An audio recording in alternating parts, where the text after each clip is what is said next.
ॐ पार्थाय प्रतिबोधितां भगवता नारायणेन स्वयं व्यासेन ग्रथितां पुराणमुनिना मध्ये महाभारतम् अद्वैतामृतवर्षिणीं भगवतीम् अष्टादशाध्यायिनीम् अम्ब त्वामनुसन्तदामि भगवद्गीते भवद्वेषिणीम् यं ब्रह्मा वरुणेन्द्ररुद्रमरुतः स्तुन्वन्ति दिव्यैस्तवैः वेदैः साङ्गपदक्रमोपनिषदैः गायन्ति यं सामगाः ध्यानावस्थिततद्गतेन मनसा पश्यन्ति यं योगिनो यस्यान्तं न विदुःसुरासुरगणाः देवाय तस्मै नमः देवाय तस्मै नमः.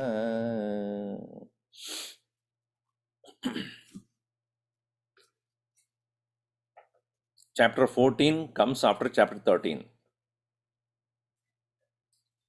In the last chapter which we saw, which is known as Kshetrajna Vibhaga Yoga. In that, Kshetram is all that is perceived, all that is known. And Kshetrajna is one who knows it.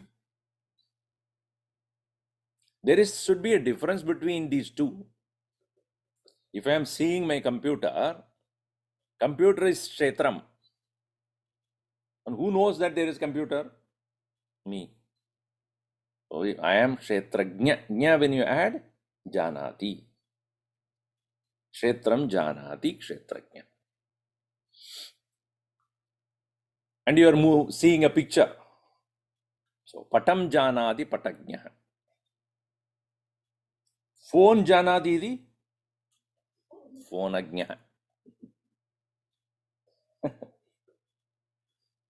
Now the question Vedanta says is the knower and the known are one and the same? Is not.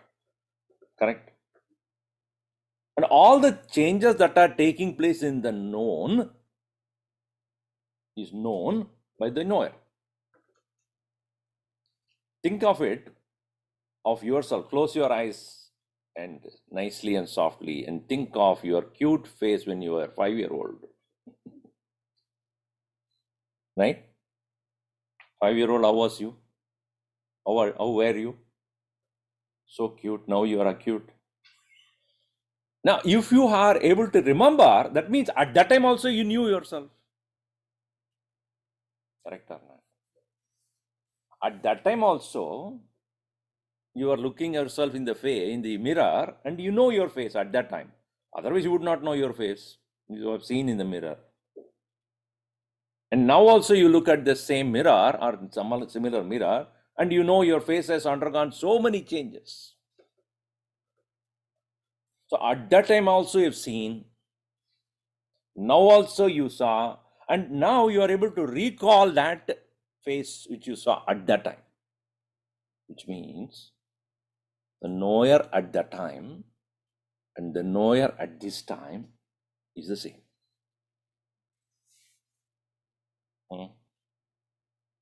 Correct? When you are 5-year-old also, that Kshetrajna, you are the same one who is now aware of your face right now. Even though your body has undergone many changes. Your habits have changed, your friends have changed, your way of life has changed. Many things have changed, but you have not changed. That's why somebody would say, I cannot be changed, Swamiji, for sure.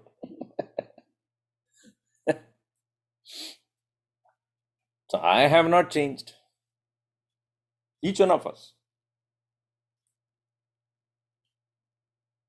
Now, what is that which is aware of this change but does not change itself.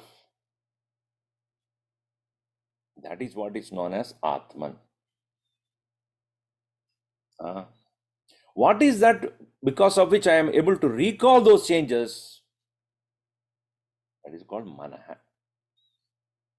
Mind. Mind works only on memories.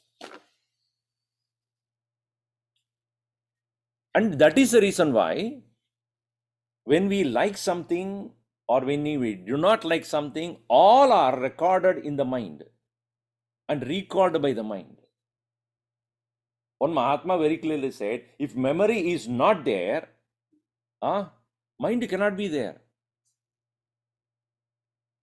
Mind acts on memory. If I see yourself and I recognize you, it's because my mind is able to access that information about you.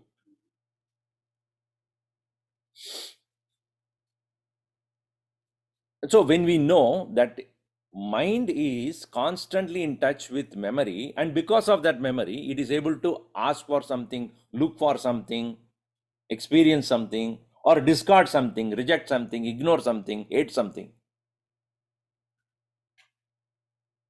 And when we are thus engaged only in the mind, which is constantly doing this, I want this, I don't want this, I like this, I don't like this, then we are called Jivaha. Why? Because we are not able to recognize the constant presence of consciousness, Atman. We are only experiencing inconstant, fluctuating, changing, agitated, restless mind. And with the restless mind, there can be no peace. That's why when I say, Swamiji, where do I get the peace of mind? Get rid of the mind. Without that, you cannot get. See, that is what happens in sleep. What memory you have of sleep? You tell me. I slept. Okay, tell me about it. You sleep. Then you will know what it is. I'm not talking about dream, huh? Dream is still an active mind only. When you sleep, the mind is still working on old things and unwanted, so many things. It is like indigested food, you know. Whatever we are not able to digest, it keeps coming back again and again, belching. So, in the state of deep sleep, where there is no mind, there cannot but be peace.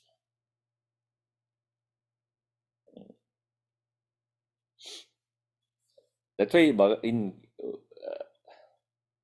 Vivek Chudamani also Bhagavan Shankaracharya says, Nahyasya vidya manaso vidirikta. Other than the mind, there is no troublemaker called ignorance. Manohi avidya. Mind itself is the problem here. Bhavabandha hetuhu, cause of bondage in this world. Tasmin vinashte, when mind is not there, sakalam vinashtam. Everything is gone. Vijrumbede asmin, when it wakes up, sakalam, everything comes back. The one with whom you terribly fought is next to you in the bed. But in the sleep, you have no problem with that person.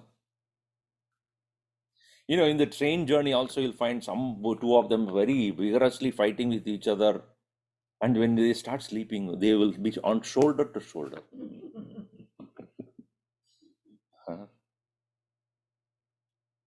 His shoulder is on her and his our shoulders.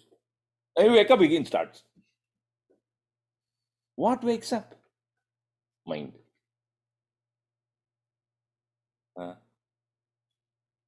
Thus, mind, when it is waking up, it brings all the issues. When the mind is not there, there is nothing but peace. And the peace is the same, whether it is you or me or anybody else. The peace is not different from each other. Mind is causing the difference.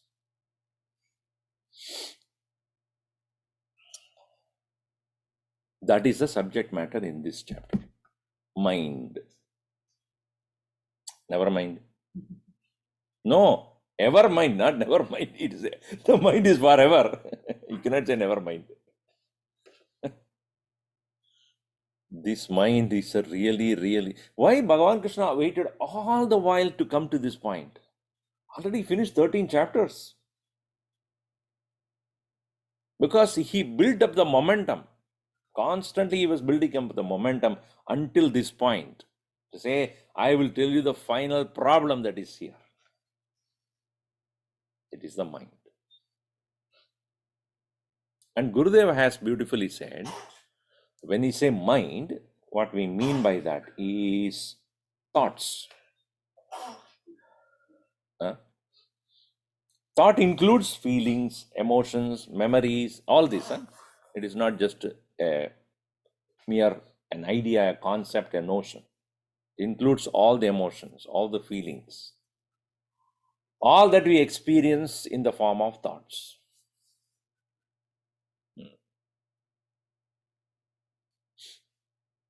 I thought so. So when we say I am thinking, what we mean by that is there is a certain memory associated attention is going on. Let me put it in as an example. Now, somebody came. I don't know who it was, but I heard the voice. Then immediately memory gets associated with that person. If I don't know the person, there is no face, there is no form comes to my mind. If I have heard that voice and if I know who the person is because I've heard that voice before, then that person's form will appear in my mind. That's what I mean by the attention on the familiar object creates thoughts. And familiar, what we mean? I can access the memory. If I were to speak to you in Russian, what thoughts will get?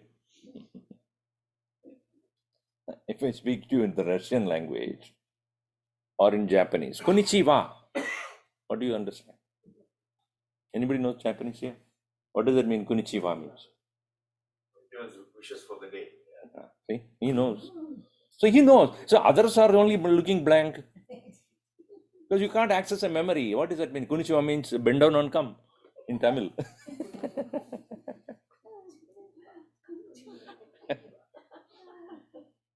No, that's true. Because that's what they do. Welcome. Konnichiwa. So when I am paying attention to a familiar object, it creates a memory. Or I am able to access that memory and that becomes a thought. In other words, thought is nothing but attention associated with the objects known.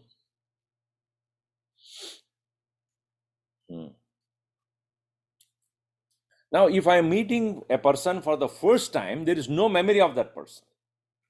When there is no memory of that person, what I have is only attention.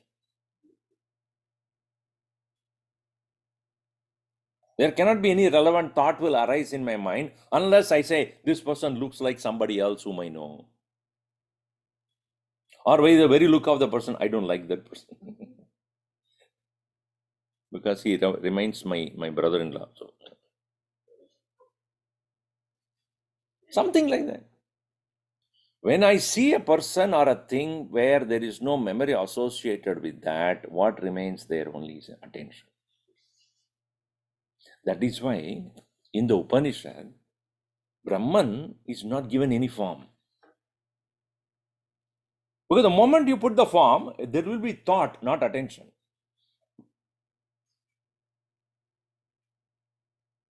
Om. Even Om, in the Vedic time, there was no form, only sound. Only sound symbol. There is no physical form attached to it. Because our mind has become so gross and we are unable to pay attention, therefore we wanted a physical symbol, Om. That's why it's called Akshara. Akshara means naksharam vidyate. It doesn't decay.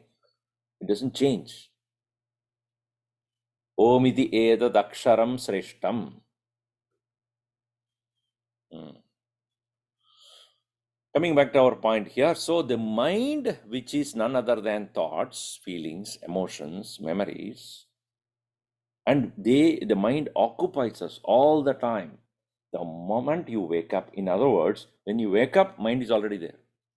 Mind is what is waking you up. Get up, you're hungry.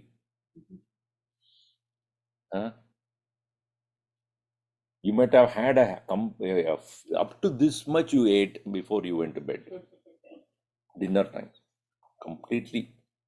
But the moment you wake up, until then you don't know hunger. Until then there is no thirst, correct? Until that there is no issue with anybody next to you. The moment you wake up, hunger comes, thirst comes, physical body's awareness happens. And sound external, that also you start hearing. So this is the mind in the form of thoughts, emotions, feelings, memories. And broadly speaking, the mind is, the thoughts are divided into three. Sattvika, Rajasika, and Tamasika. Three broad categories of thoughts. They are called gunaha, qualities. Therefore, this chapter is about Gunatraya Vibhaga Yoga. Three qualities of minds which are said to be the nature of the mind.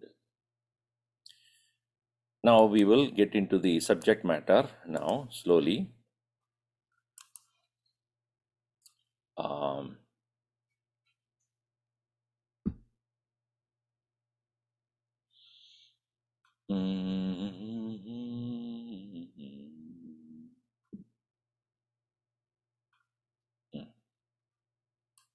Okay.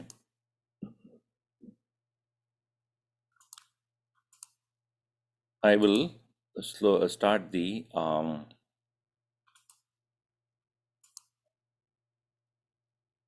chanting chapter 14 for you all.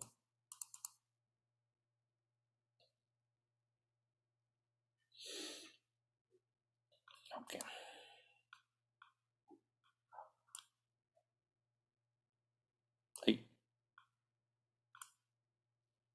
Please repeat after me.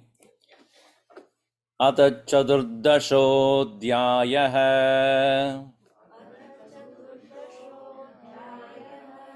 Gunatraya Vibhaga Yoga. Atha, thus.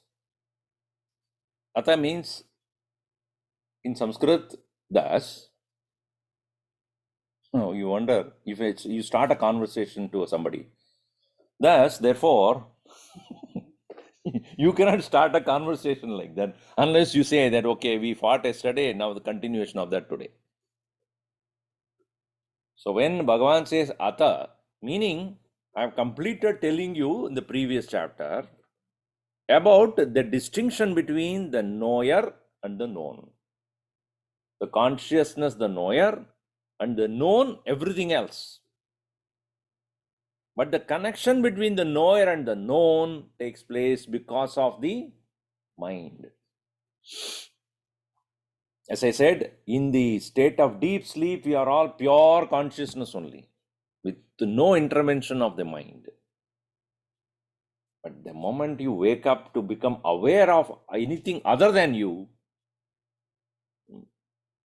there is the birth of the mind, or the origin of the mind starts. Origin in the sense, not the birth. By birth, it does not mean it died before. No, it was suspended in sleep and starts to manifest itself. So in this presence of the mind alone, experience takes place.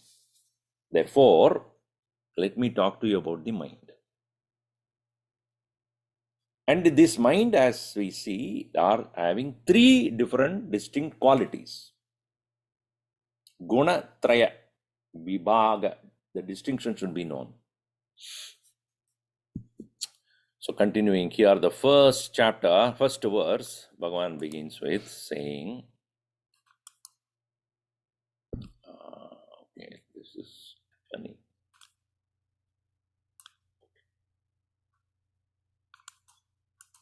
Let me position myself here.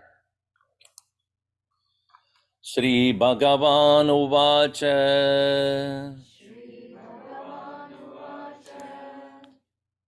Param Bhuya Pravakshyami Jnananam Jnanamuttamam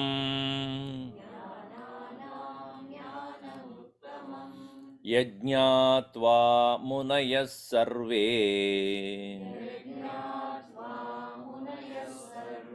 Param Siddhimito Gataha.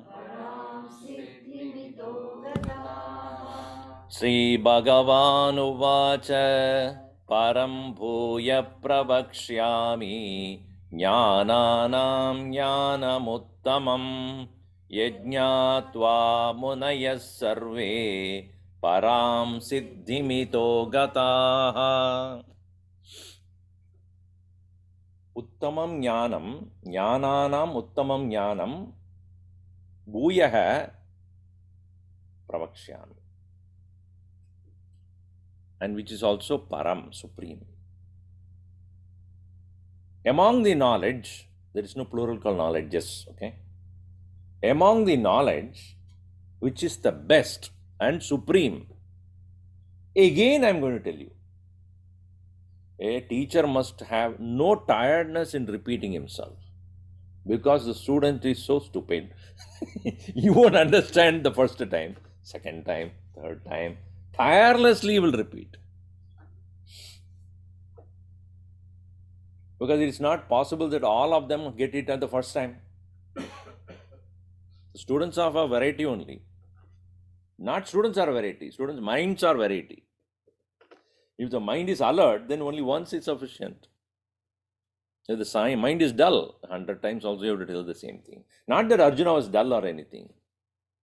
But for us, to get reminded again and again and again, then only we get it. After some 50th time or 60th, now I understood. It's like a math teacher giving similar kind of problems again and again until you know how to apply it. Oh, now I know how to apply it.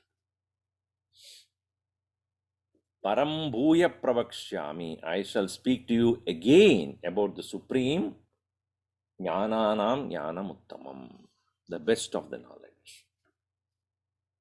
What is the best of the knowledge? And the other day I was listening to Gurudev's statement, he said, any knowledge you learn or come to have must have one thing common, without which you don't know. That is your consciousness or awareness. See, what is happening in another part of the world, I don't know right now. What is happening in Afghanistan or in Japan or in somewhere Australia. When do you come to know? When you see the TV or when you read a newspaper. Now, when I become aware of that, my awareness touches that subject matter, then I know it. So the consciousness is the substratum of knowledge. This computer here or the keyboard here and then the table here does not have that consciousness present in it. Therefore, it does not know what I am talking about. If it had been aware, it would say, you have told me so many times. It's inert matter. Whereas you and I are conscious. A conscious being alone can know. So without the consciousness, there cannot be any knowledge. Therefore, to know the consciousness is the highest knowledge. That is how it is to be understood. To know the consciousness, to become aware of its presence, is the highest knowledge. And we can remain in this world and die also without knowing that. No difference it will make. If you look around, how many of them are aware of this? Maybe 1 in a million. Bhagavan Krishna says in Gita chapter 7, Bahunam janmanam ante jnanavan nam prapatyate. After many lives. So among the thousands and thousands, Manushyanam sahasreshu kaschit yadati siddhaye yatadama visiddhanam kaschidman veti tatvada. Among thousands and thousands of people, very few come to even inquire upon this. Among those people, among thousands of them, one probably know it. So here, Uttamam Jnanam, meaning the highest knowledge is that to know oneself. It's interesting. Without knowing oneself, we are doing so many things. We know everything else except ourselves. We are aware of everything else except our own awareness. Uttamam Jnanam. So one would ask, okay, by knowing that, what do I get? We are very utilitarian people. Huh? What is that which we'll get out of this knowledge? Yajñatva, knowing which. Sarve Munayah, all great contemplative masters, Param Siddhim Itaha Gataha. From here, they have obtained the highest accomplishment. Why? Because highest accomplishment is what? Where there is no more suffering or bondage or unhappiness. Paramgati. Paragati. Paragati. Param Siddhi. This Siddhi means an accomplishment where there is no more desire to do anything else. There is no more desire to accomplish anything else. That is called supreme accomplishment. Is there any time in your life where you say, I want nothing? I got everything that I need, or I have achieved the highest thing of satisfaction in my life. I want nothing. Who will say that? Can anyone say that? I want nothing anymore. You may say out of anger, I want nothing anymore. Go. But really, are we satisfied in our life? Can we say that nothing more? Swamiji, actually I want nothing. For my grandchild I need. For my son I need. For my daughter I need. For my dog I need. My kitten I need.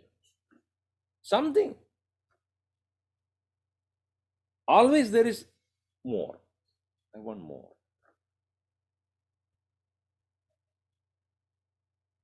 So here, Param Siddhim ito gataha. From leaving from here, itaha, from here, gataha, having gone, Param Siddhim, absolute accomplishment.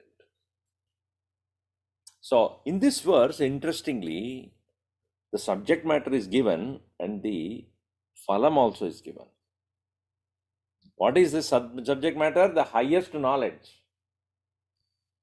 And who is the person who is capable of knowing this? Munayaha. When we study Vedanta or any Shastra, 4 things are important for us to know. Who is the person qualified to know this? What is the subject matter, what is to be known? And what is the result that a person seeks out of it?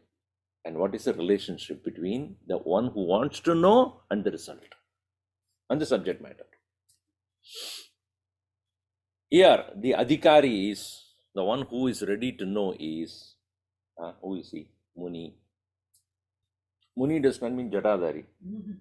Okay, one should not, Muni means, who is sitting under the tree, wearing Rudraksha mala and long beard, and what do you call? Jata, I told you already. and doing nothing else, sitting there. No. Gurudev says, forget about all these external description. Contemplation, one who does, is called a Muni. Mananashilavan Munihi, Mauni Munihi. Mananashilavan means one who does not merely learn, but the one who thinks about what he learned. Knowledge anybody can gain. But are you thinking about it? Yeah, Swamiji, I think about it every Sunday morning at 8:30 to 9:30. Bhagavad Gita, I come to think about it between 8:30 and 10. Afterwards, after the next Sunday. Chutti on any other. I mean, Labor Day chutti also. Then you are not a person of contemplation. A person of contemplation is one who has the background of that knowledge constantly going on. It's like some of the musicians are like that, When they keep quiet, everybody's quiet. What is that? They're trying to understand a particular raga and how to do that, which song which belong to which raga. They're thinking about it. So in the same way, a contemplative master is one who is constantly in the background of his mind thinking about this subject matter. And therefore, application is easy. If you ask any doctor a particular medicine, what I am having cough or having flu or having whatever, immediately he knows what medicine will work for that, right? He did not wait, let me look at the book. Then I will say, I will come later, okay? So, because if you are referring to book and then giving me medicine,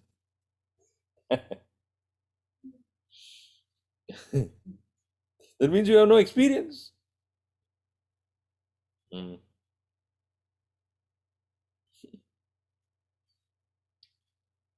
You must have it right there in your mind. Yes, this is a problem.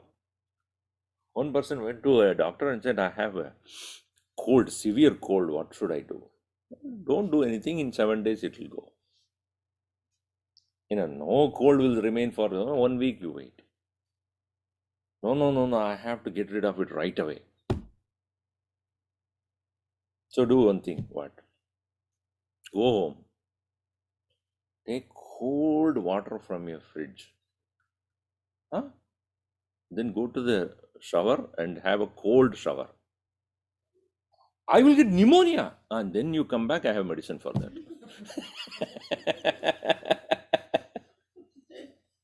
Certain things you cannot be gotten rid of anything else. You wait. So a person who is capable of remembering and thinking about chewing constantly on that knowledge can alone apply that easily. So Muni first. What is the subject matter? Uttamam Jnanam. What is the result? Highest accomplishment of peace. So the person who is contemplating, unless he has the access to the knowledge and applies, the result won't come. He must be a person of contemplation and he must have the correct knowledge, which I am going to talk to you about. And applying that, the result is Param Siddhi. Para Siddhi.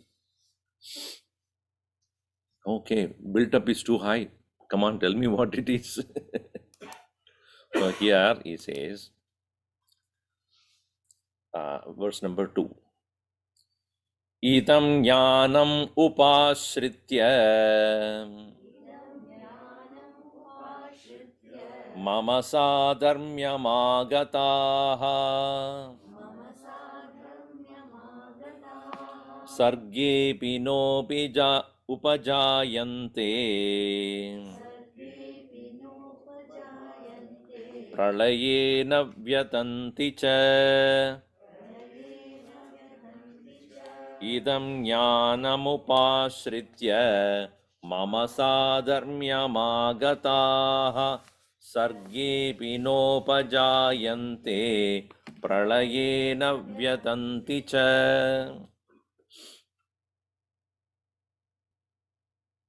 If you say that they get the highest accomplishment, what does it mean? Bhagavan Krishna, with no ambiguity in his words, he says, you become me. See? You know, in all other religions, we find the God always says, I'll give you heaven, I'll give you that, I will give you paradise. He never says, you will become me.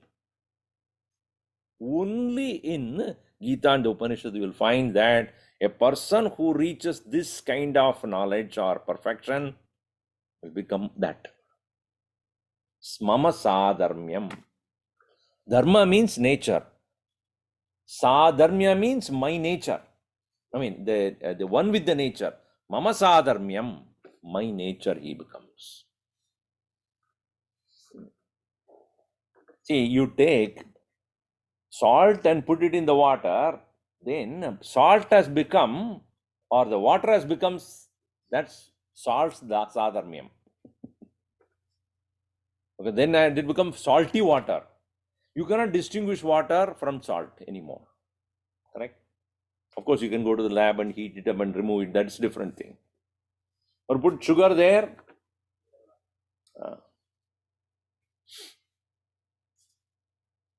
Parsis, when they came to Gujarat, when they were thrown out of their country, you know about that, no?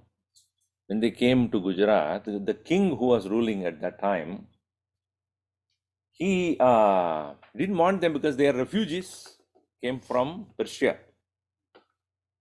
They were thrown out from there. So when they came, Islamic aggression, and then they were thrown out of that place. So they came. So they said, we are not ready to take you because our country is already, and your tradition is different, culture is different, lifestyle is different, everything is different. How will we, incorporate you in our state? So they said, can you please get some milk for us? So they got milk. Their representative, their chief, then they took sugar and then put it there inside. Then the king said, what are you trying to tell me? Now you taste this milk. Sweet. Yes. But can you find the sugar in this? No. In the same way, we will mix in your country like that. We will add glory to your country and not distinction. We'll become such like a sugar mixed with milk. You cannot distinguish anymore. We will get mixed with your people.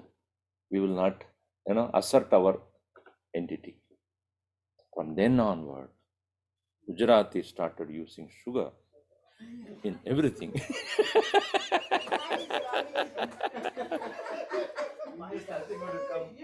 Whether it is milk, whether it is yogurt, whether it is dal and sambar, rasam, everything, sugar. Why?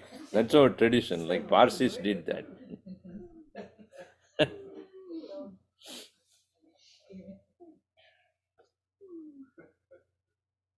Sadharmya means that, becoming one with it.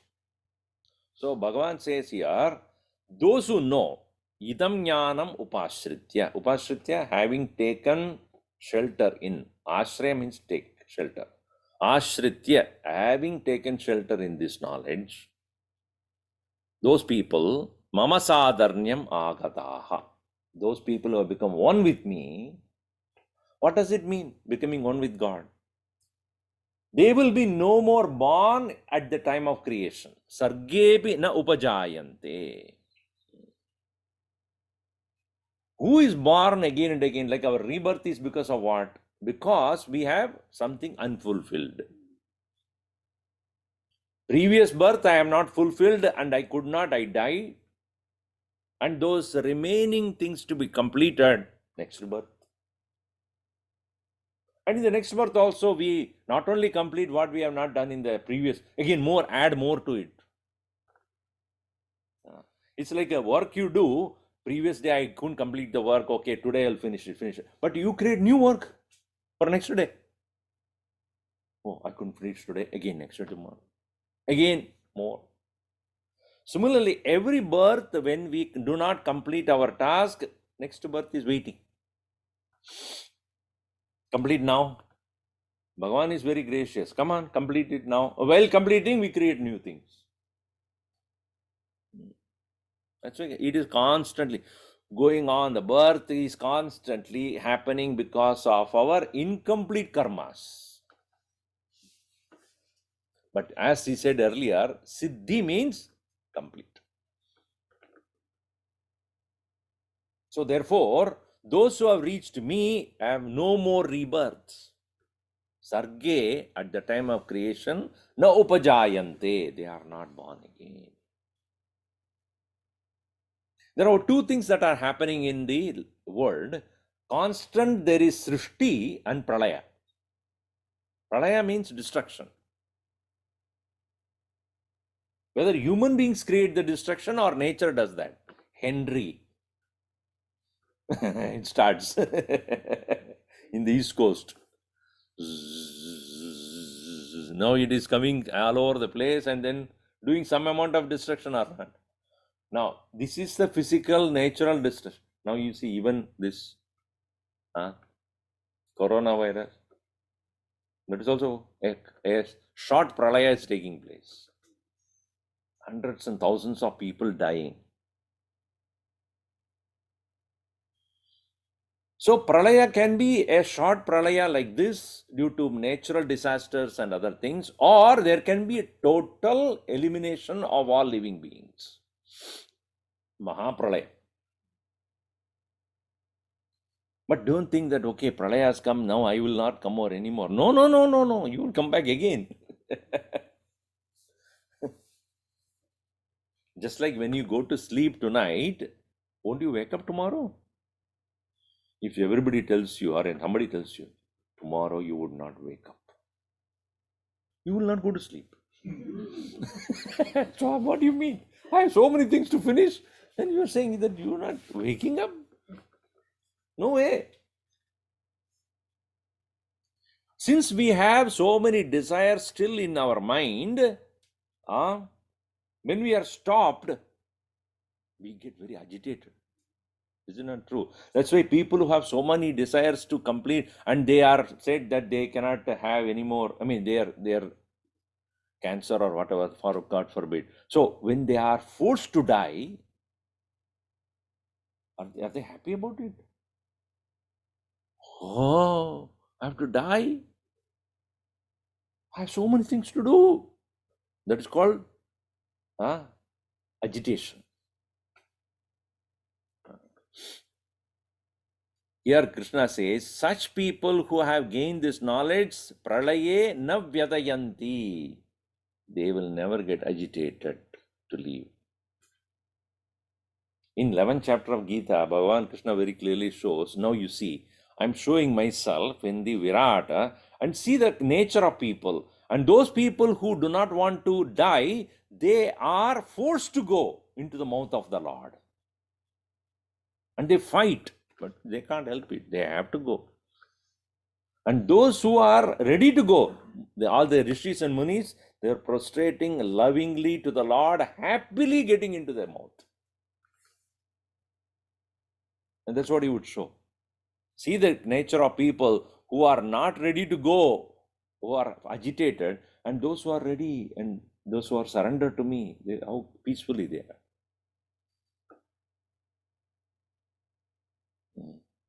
So what makes the difference? This knowledge. Idam jnanam upashritya, having taken shelter in this knowledge. Mama sadharmyam agataha, having become of my nature. Sargebi na upajayante, in the time of creation, they are not born again. Pralaye, at the time of destruction, na vyatayanti cha, they are not agitated. That is the nature of this knowledge. That is what is called siddhi, completeness. It is like when you have full stomach, lunch you had, Sunday lunch, and somebody brings a jalebi. I'm done. And oh, you don't want it, you give to somebody else. No, I will take it. No, then means you are not fully satisfied. You still want it, but not now. I'll take it. What do you call that? Doggy bag. There's no dog at home. But anyway, the doggy bag. I'll take later. Well, I'll get angry after some time. I won't take it again. But if you are fully satisfied, give to everybody. I don't want it. When can you say that? When I'm full, I don't want any more. I'm not agitated when it is deprived from me. In the same way, who can at that point of distraction can say, I'm done. I'm not agitated at all. I'm ready to go. That's the one who has this knowledge. Itam jnanam upashritya mama sadarmyam agataha sargepi nopajayante pralayena vyatanticha. They are not disturbed at the time of destruction. They are not to be born again at the time of... Now, people ask, where do I go then? If I am not born, let us say if you are not here, you are somewhere else. Why didn't you not come to the class? I was at home. Raksha Bandhan. We're doing Raksha Bandhan. There's more bondage. Some people do that to the dogs also. You don't know. Dogs and cats also. Now you don't know. People are becoming more crazy. The cat also does something. So I have busy Raksha Bandhan. So anyway, if you are not here, somewhere else. So if you say they are not born, where are they? Where have they gone? Disappeared to nothing? If I am not born, I must be somewhere else. So because there is no question of my own absence. Can you feel your own absence? Meaning, can you experience your own absence? You may say, oh, in sleep, Swamiji, your presence is very well known to everybody, except you. You're such a sound sleep. You may not be aware of that you are sleeping, but everybody else in the house knows. But when is that I am absent? Can there be absence? So Bhagavan will explain that. What does it mean by saying that they are not born again and they will not be agitated at the time of pralaya? We'll see that in the next session. Okay, but I have something to talk to you about the project that is coming up. Please stay back as I complete here. Om sarve bhavantu sukhinah, sarve santu niramayaha, sarve bhadrani pashyantu, ma kaschid dukkha bhat bhavet. Om shanti shanti shanti. Hari Om Sri Gurubhyo Namaha. Hari Om.